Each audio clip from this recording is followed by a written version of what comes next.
Selamat pagi jemaat yang dikasihi oleh Tuhan, sehat selalu. Hari ini kita akan mendengarkan firman Tuhan. Sebelum kita melaksanakan segala aktivitas kita, tepatnya di hari ini, Sabtu 8 Februari 2025. Sebelum itu mari kita berdoa.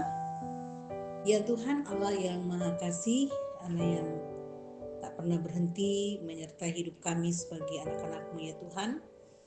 Dengan penuh syukur kami membuka hati dan pikiran kami untuk mendengarkan firman-Mu pada hari ini. Bersabdalah Tuhan, kami telah siap untuk mendengarkannya. Dalam nama Tuhan Yesus kami berdoa. Amin. Hakim-Hakim pasal 3, kita membaca ayat yang 9 sampai ayat yang 10. Lalu orang Israel berseru-seru kepada Tuhan, dan Tuhan membangkitkan seorang penyelamat bagi orang Israel yang membebaskan mereka, Otniel bin Kenas adik Kaleb. Roh Tuhan menghinggapi dia dan ia menjadi hakim atas orang Israel. Ia maju berperang lalu Tuhan menyerahkan Husyan Rishyataim Raja Aram ke dalam tangannya sehingga ia mengalahkan Husyan Rishyataim. Amin. Dipulihkan dalam pertobatan. Apakah Anda pernah merasa seperti terjebak dalam siklus dosa dan penyesalan yang berulang?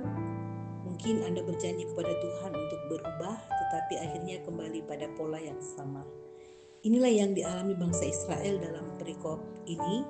Dalam perikop ini kita melihat bangsa Israel yang melupakan Tuhan setelah mengalami masa damai.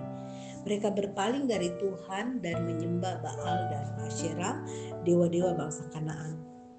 Sebuah cerminan sikap yang tidak tahu mengucap syukur dan lupa diri.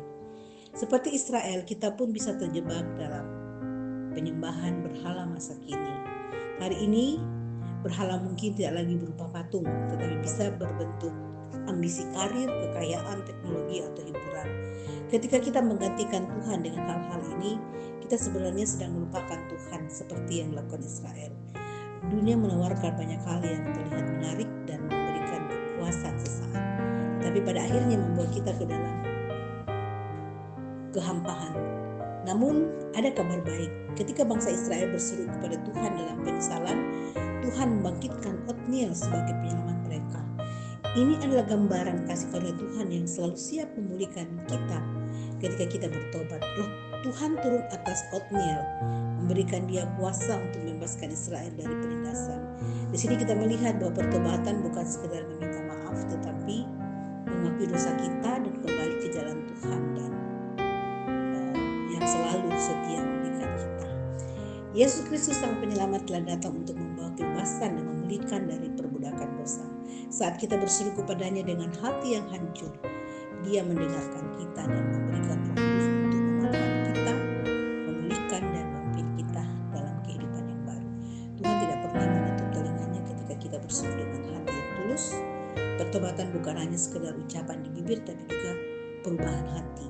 Datanglah kepada Tuhan dengan kesadaran bahwa Anda membutuhkannya lebih dari apapun. Mintalah Roh Kudus untuk menganugerahkan kesadaran dan kekuatan setiap hari. Amin.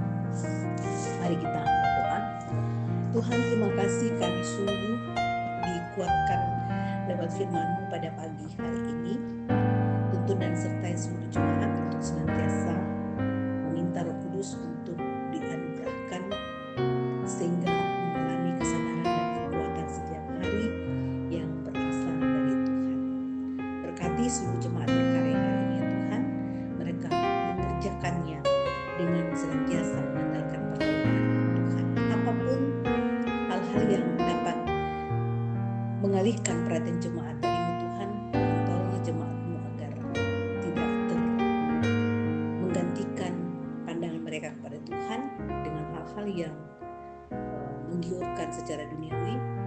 Mereka melepaskan semuanya itu dan sungguh tulus dan penuh kerendahan hati menjalani kehidupan ini dengan melandaskan pada apa yang Tuhan kehendaki.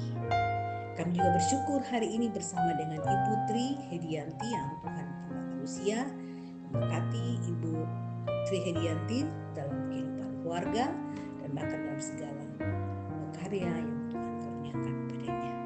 Berkati juga seluruh jemaat melakukan semua aktivitas mereka hari ini dengan luar biasa karena pertolongan Tuhan. Inilah doa dan pengharapan kami ya Tuhan. Sampaikan semuanya ini kepada Tuhan hanya di dalam nama Tuhan kami Yesus Kristus. Amin. Selamat ulang tahun buat Ibu Tri Hedianti. Tuhan senantiasa memberkati.